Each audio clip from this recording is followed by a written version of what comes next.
Bonjour à tous, donc aujourd'hui je vous retrouve pour une nouvelle vidéo lecture manga. Alors j'ai lu ce petit KBL, Signe de Care.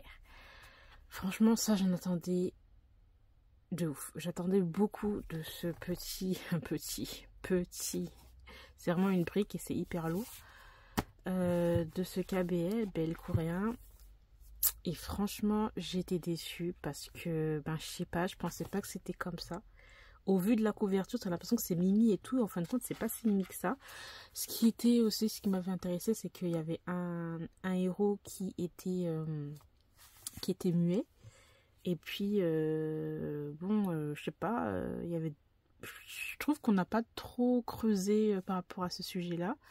Et on était plus sur des scènes olé olé et tout. Et puis je sais pas, j'ai pas adhéré plus que ça, franchement, je suis hyper déçue, donc je pense pas que je lirai le tome 2. Ça, je vais pas le garder malheureusement. Alors que c'était pas mal parce que voilà, on a un personnage qui est muet et t'en as un autre qui est un peu plus excentrique, on va dire, et puis ça pourrait pu être intéressant, mais de ce que j'ai lu, franchement, il n'y avait rien qui m'intéressait là-dedans. Donc malheureusement, je vais pas garder celui-là. Ensuite, j'ai lu Love is an Illusion de Fargo. Celui-là, voilà, au contraire de celui-là, j'ai adoré et j'ai très hâte de lire la suite. Malheureusement, c'est pas tout en couleur. Ça, c'est ça qui m'a saoulée. Il y a des moments où c'est en couleur, il y a d'autres moments où c'est en noir et blanc. Je pensais que ça allait être tout en couleur et puis au final, non. Ce qui m'a un peu saoulée. Vraiment. Donc c'est l'histoire d'un Oméga. J'essaie de vous trouver des trucs où c'est en couleur, mais je trouve pas. Bref, donc c'est l'histoire en fait d'un alpha et d'un Oméga qui se croit alpha. En fait, il a fait un test et le test est erroné. Le gars a cru qu'il était un alpha alors qu'il a tous les signes pour être un Oméga. Et il va avoir ses premières chaleurs. Il est toujours dans le déni et il va avoir lui qui va l'aider. Et j'aime bien. Franchement, j'ai beaucoup plus aimé celui-là que celui-là. Alors que celui-là avait l'air plus intéressant. Parce qu'on avait un sujet qui change et tout. Et qui pouvait être un peu plus touchant et tout. Celui-là, j'ai adoré. Et je ne pensais pas, vu les dessins déjà de base. Voilà. Mais alors, j'ai vraiment trop aimé. Il y a un petit côté drôle et tout. Enfin, les deux, j'aime trop la dynamique de ces deux personnages-là. Donc ça, c'est sûr que je lirai le tome 2. Ensuite, j'ai lu Dimensional Séduction. Ou 2.5 Dimensional. Mais en fait, c'est 2D. Hein, c'est ça, en fait. 2,5D, je sais pas, séduction. Je sais pas comment ça se lit. On va lire comme ça. 2.5 Dimensional Séduction, le tome 1 et le tome 2 de Yu Hashimoto chez Soleil dans leur collection Seinen. Alors franchement, je sais pas s'il va y avoir, c'est une série qui sera en 4 tomes ou pas, mais j'ai quand même bien aimé parce que c'était assez drôle. Les dessins sont très beaux, franchement, les dessins sont très beaux, mais c'est vrai que franchement les histoires de on fait des zooms x4, x1000 sur un boobs, sur une culotte, sur des jambes, sur des trucs. Ça a 2 secondes. Mais mis à part ça, le côté cosplay, le côté un peu humour et tout, c'est assez drôle. Donc en fait, c'est l'histoire d'un gars qui fait partie d'un club de manga, voilà, et surtout de manga en 2D, je crois, si je ne me trompe pas, des filles en 2D, et des mangas qui sont un petit peu osés, voilà, et malheureusement c'est le seul membre de ce club, puisque le reste est parti à l'université. Et donc il va y avoir une jeune fille, elle, qui va venir se postuler, et il se trouve qu'elle est une très grande fan d'un personnage que l'autre personnage principal adore. Donc c'est ce personnage-là. Et en fait, elle se fait comment dire ça? Elle fait des cosplays de ce personnage-là. Et donc voilà, ça tourne autour de ça et tout. Et puis après, il va y avoir une autre fille qui est arrivée, qui est là, Voilà. C'était bien, sans plus, c'était drôle. Mais je ne continuerai pas la série, donc voilà, si vous voulez voir les dessins. Par contre, les dessins, je trouve qu'ils sont vraiment très très beaux. Vraiment, je trouve que les dessins sont vraiment vraiment très très beaux. Après, ouais, c'est comme je vous disais, toujours une sorte de... Oui, les dessins, je trouve qu'ils sont beaux, hein, très expressifs et tout, mais toujours une sorte de... Comment dire ça, voilà. Petite culotte, fesses et tout, enfin ça a 2 secondes en fait. Merci, non merci. Donc voilà. Ensuite, j'ai lu le dernier, je crois que c'est le dernier tome de Sanctify de Ghost Station chez Teifu. J'ai adoré ce tome 3 là. Une très très très belle révélation qui se passe dans ce 3e tome. Et la façon dont ça se terminait, franchement, j'ai adoré la façon dont ça se terminait. On a une petite fin ouverte. Alors, je sais pas si c'est vraiment... Il faudrait que je me renseigne. Si c'est vraiment le dernier tome, ou il y a une 4e tome, ou il y a une petite novella. Il faut que je vois s'il y a une suite ou pas. Parce que c'était pour moi une fin ouverte. Oh, c'est tout le truc là. Pour moi, c'était une fin ouverte.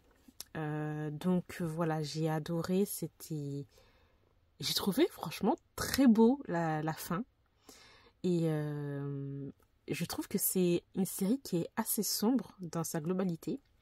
Elle est sombre et on a des trucs un petit peu, des sujets, des thèmes sur tout ce qui est exorciste, les démons, Dieu, etc., les chasseurs de démons et tout. Bref, tout un truc autour que j'ai vraiment beaucoup aimé. Et de plus, il n'y a même pas, de ce que je me souviens de ça, il n'y a pas de scène de pêche. Voilà, et franchement, c'était trop bien. Les dessins sont très beaux, une fin magnifique. Je vous montre quelques dessins, mais regardez-moi ça, c'est trop beau. Moi, je trouve que ce dessin-là, il me fait penser, mais vraiment, à... comment il s'appelle ce... Le dessin fait penser un petit peu à un truc.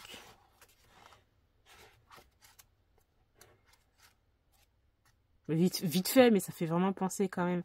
Tu vois que c'est pas un dessin, j'ai envie de dire que c'est des Japonais qui ont dessiné. Je sais pas, pour moi, je sens que ça, c'est pas des Japonais qui ont dessiné, mais c'est... Voilà. De qui je voulais parler encore? Attendez que je regarde parce que ça n'a plus. In the world, in this world, voilà. Ça faisait penser un petit peu à ça. Bref, je passe, j'ai adoré. Je vais me renseigner s'il y a une suite ou pas, parce que voilà, mais sinon j'ai vraiment beaucoup aimé. C'était vraiment, vraiment trop bien.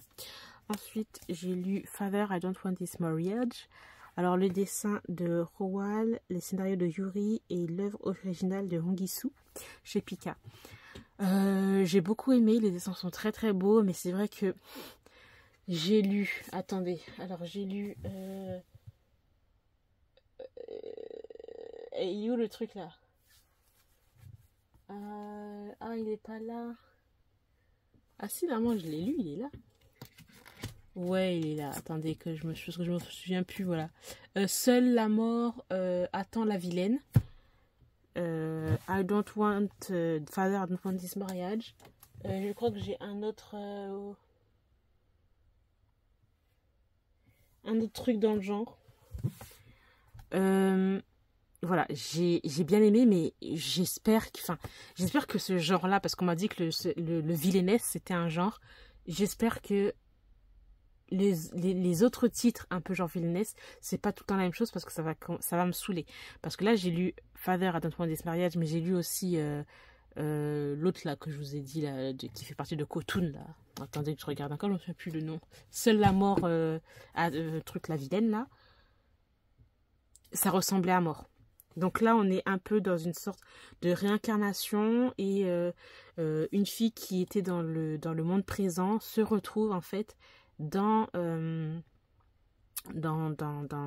histoire et elle devient en fait l'antagoniste. C'est elle l'antagoniste de l'histoire, celle qui est détestée et tout.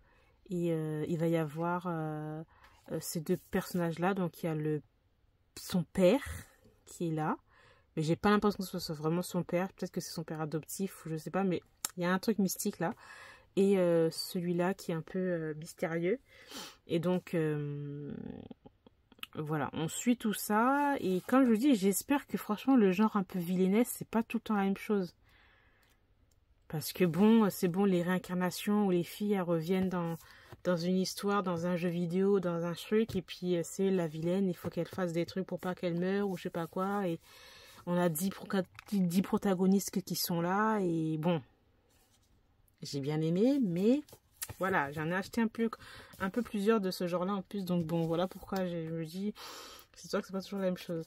Ensuite, j'ai lu Notre chemin de Amamiya. Donc ça, j'ai aimé sans plus. C'était bof. Un truc que je me rappelle même plus. Alors, il faut que je lise les résumés parce que je me rappelle plus du tout. Ah oui, voilà. Donc en fait, c'est l'histoire de ces deux personnages-là qui étaient amis d'enfance. Malheureusement, il y a eu un petit accident et ils ont dû se séparer. Plusieurs années plus tard, on va les retrouver au lycée. Et nous avons celui-là là, qui va être un peu du style un peu froid, même un peu, disons, méchant avec lui. Et il y a un petit quiproquo et au final, en fin de compte, il se comporte comme ça parce que parce que le gars, en fait, il est amoureux de lui. Voilà. Donc on suit tout ça. C'est mimi, les dessins sont jolis, mais comme je vous le dis, c'est sans plus. Voilà, je l'ai lu, au revoir. Enfin, je l'ai lu, j'ai oublié. Donc ça, c'est un truc que je ne garderai pas. Ensuite, j'ai lu Réaction chimique de Hitomi. Ça, j'ai bien aimé. Franchement, j'ai d'autres. Je crois que j'ai un autre. Si, j'ai un autre truc de Hitomi. Les dessins, j'ai vachement aimé. Et puis, l'histoire aussi était pas mal. Par contre, il y avait pas mal de lecture. L'histoire de ces deux personnages-là, lui qui est un roman... comment on dit ça? En vrai, c'est un écrivain, on va dire, voilà. C'est une sorte d'écrivain qui est très connu dans le métier, qui passe à la télé, blablabla, etc. Et nous avons ce personnage-là qui est un peu livreur. Donc, en gros, ces deux-là vont se rencontrer parce qu'il va livrer quelque chose chez lui. Et vu que lui, qu'il est assez célèbre, lui, il le reconnaît tout de suite. Et quand il arrive chez lui pour lui livrer ce qu'il a à livrer, il se rend compte qu'en fin de compte, il a une relation avec un homme. Donc voilà, à partir de ce moment-là, lui va essayer de venir lui dire, oui bon, t'as vu ce que t'as vu, garde ça pour toi s'il te plaît. Mais en même temps, il va y avoir des petites attirances entre les deux, etc. Lui, il n'y croit pas à l'amour, mais lui, il va commencer à tomber amoureux. Bon, j'ai vraiment bien aimé. C'était cute. Franchement, les personnages sont cute. Surtout ce personnage-là, t'as l'impression qu'il est froid et tout, alors que le gars, il adore regarder des petits trucs mignons, genre des petits chats, des petites vidéos de chats et tout. Voilà, c'était cute.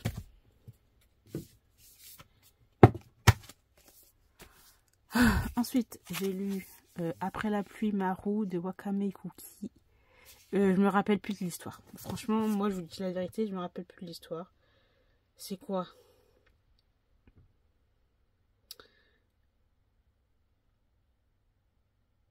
Ok, donc on a ces deux personnages-là, ils vont se rencontrer sous la pluie. Il y en a un qui est saoul.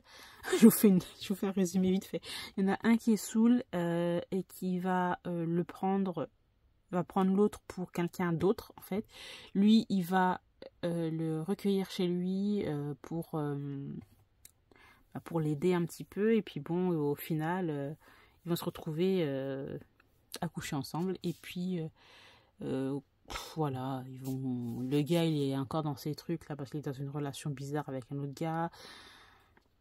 Voilà, l'autre il s'attache, blablabla. Mais voilà, comme je vous l'ai dit, c'est pas intéressant. Donc je vous montre les images, voilà. T'en as un qui est un peu trauma, donc c'est pour ça qu'il est comme ça. Voilà, bof, passons. Et ensuite, j'ai lu ça. Seule la mort attend la vilaine de Suol et de Gwon-gyol. Shikotun. J'ai vraiment beaucoup aimé, les dessins sont resplendissants, sont magnifiques. Et l'histoire est vraiment aussi intéressante puisqu'on est dans un jeu vidéo. Nous sommes avec une jeune fille qui déjà a été adoptée dans une famille, mais elle n'est pas la bienvenue. Elle a 2 demi-frères. Et elle va tout faire en fait pour sortir de cette famille. Et elle va commencer à jouer à des jeux vidéo. Et surtout à ce jeu vidéo là qui s'appelle Seule la mort attend la vilaine, un truc dans le genre là. Et Madame va se retrouver en fait piégée. En fait, elle a fait tous les scénarios possibles et inimaginables. Elle va commencer à jouer en fait du point de vue de la méchante de l'histoire. Et un jour, elle va se retrouver dans ce jeu vidéo. Ce qui est bien, mais j'espère que ça va pas me saouler. C'est ça qui est assez original, mais j'espère qu'au fur et à mesure des autres tomes, ça va pas me saouler cette histoire. C'est qu'en fait, on a des moments, c'est comme un jeu vidéo où à chaque fois, tu as disons que dans le jeu, nous avons les personnages qui posent une question au personnage principal, le personnage qu'on va jouer, et en fait, elle va pas répondre tout de suite. Il va y avoir des réponses à choix multiples. Et à chaque fois, c'est comme ça. Vers, disons, la fin, ça va changer parce qu'elle a débloqué un certain truc. Mais c'est intéressant le fait que voilà, il y a le côté très jeu vidéo où on te dit, voilà, vous avez plusieurs choix à faire. Soit vous prenez ça, soit vous prenez ça. Ah, vous avez un bonus, donc vous pouvez débloquer ça. C'est intéressant. Mais au fur et à mesure, c'est un peu chiant parce que ça peut-être bloquer un petit peu. Enfin, moi, par rapport à moi, ça peut un peu bloquer le fil conducteur, la fluidité du truc. C'est ça, je dis, c'est intéressant pour le premier tome. Si ça continue comme ça peut un peu peut commencer à me saouler, je le sens.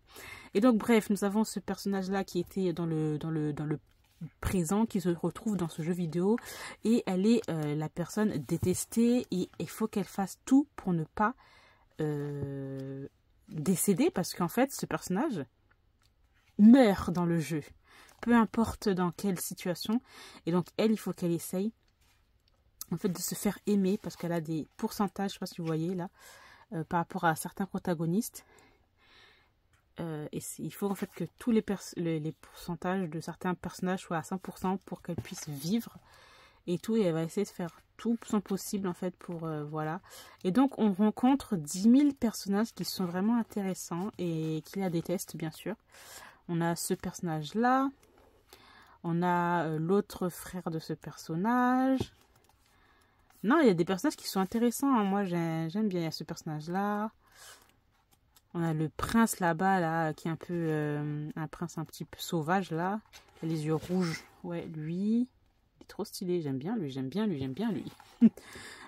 Et on a d'autres personnages aussi qui arrivent et tout. Enfin... Vraiment, je trouve ça vraiment intéressant. On a ce personnage-là aussi. Bref, les dessins sont beaux, hein, vraiment sont très très beaux. Et l'histoire est intéressante, mais j'ai peur que ça commence à me saouler, cette histoire de jeu vidéo. Mais enfin bref, là pour le moment j'aime beaucoup. On verra par la suite. Voilà, j'ai terminé pour mon lecture manga. J'espère que cette vidéo vous aura plu. Je vous remercie de l'avoir regardé. Je vous retrouve très bientôt. Bye bye.